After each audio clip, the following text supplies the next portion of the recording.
Hi, welcome to Mennonite Farmhouse. I'm Leanne, and if you're new to my channel, I do cooking and baking from scratch, canning and dehydrating videos. If that sort of thing interests you, feel free to subscribe to the channel. And if you find value in this video, hit the thumbs up. It really helps my channel to grow, and I sure do appreciate it.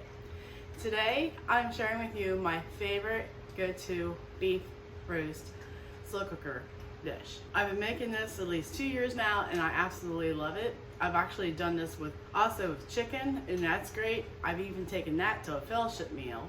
Yeah, I don't know how else to say it. It is really good. I've even taken the leftovers from one meal and turned it into the best soup I've ever had. Don't know how that happened, but it is wonderful as a soup.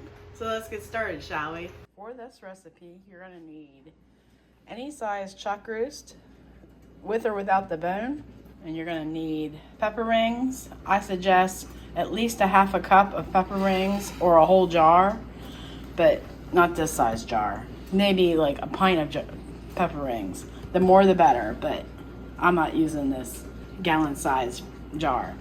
And then you're gonna need a half a cup of the brine from the pepper rings and 2 tablespoons of ranch seasoning, and I make mine from scratch.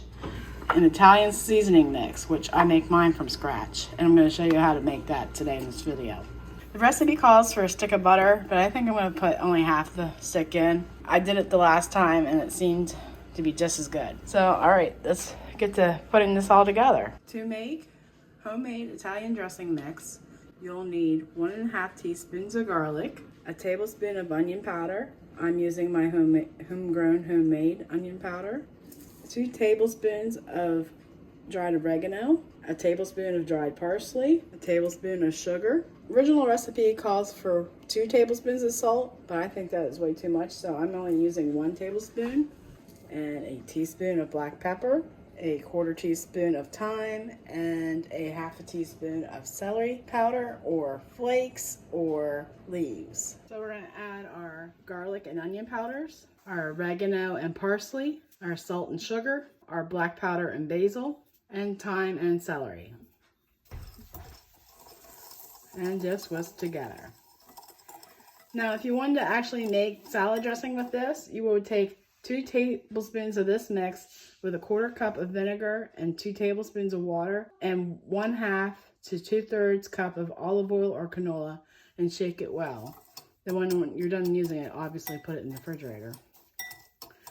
But yeah, I use this seasoning on all my meats. It's very good. And to store it, you just want to put it into a airtight container. And make sure you label it so you know what it is. Now with a cast iron skillet, you want to make sure your skillet is hot before you start cooking in it. That is very important. Alright, our pan's about hot. You can see the oil escaping to the outside, and a little bit of smoke's about to come up. So you want to start searing it.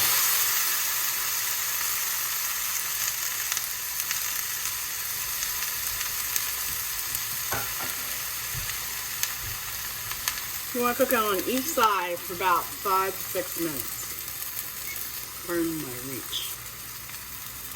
And you don't want to touch it. That's how it gets its color, from just sitting there getting brown.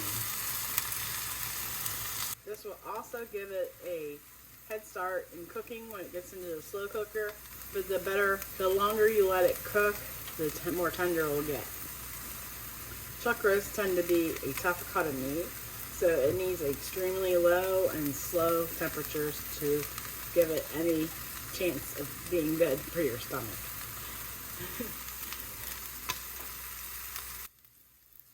Alright, we're going to flip this over.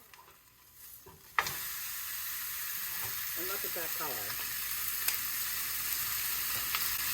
That is what you want. That is the money shot.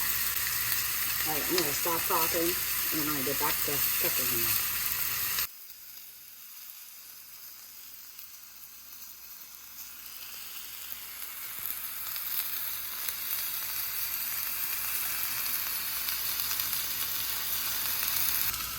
Alright, once you're done searing your meat, you want to transfer it to your slow cooker. and clean your skillet. Maybe we should pour the brine in here.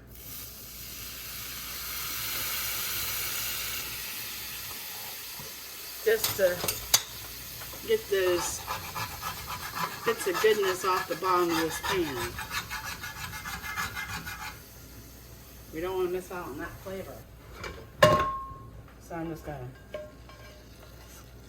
scrape that in.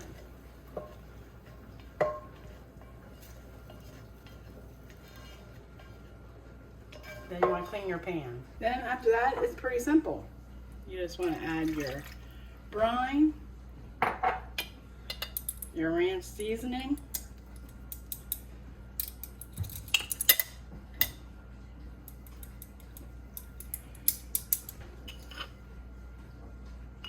your Italian seasoning,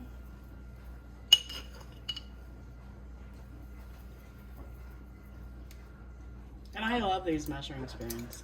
They actually get it into my canning jars or any spice jars that you might actually buy at the store. And your pepper rings. And I think I'll make bread with the other half.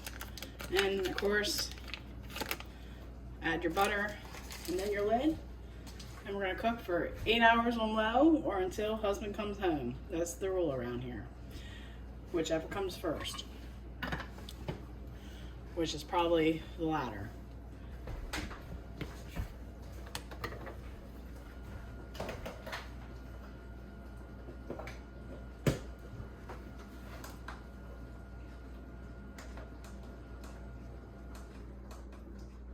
Then maybe 9 hours later, I'm gonna fix a plate, adding some mashed potatoes to the bottom, and grab some tongs and just pile it on those mashed potatoes. And make sure you get some of that juice.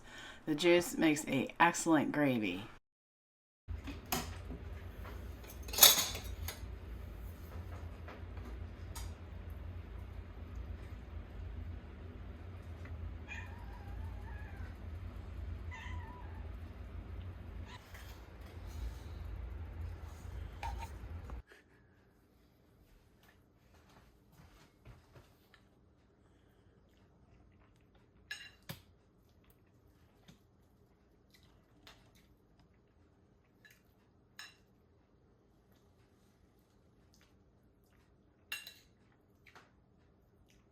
It's good. This is a lick the plate clean kind of meal, along with the vegetable that we didn't fit on the plate. But look how tender that meat is and how the juice just runs into the mashed potatoes. Oh. Thank you so very much for watching. If you've made it this far into the video, I'm sure you're loving the content of this channel. Make sure to subscribe, like, and comment on each video. May I suggest watching this next? Until next time, take care and God bless.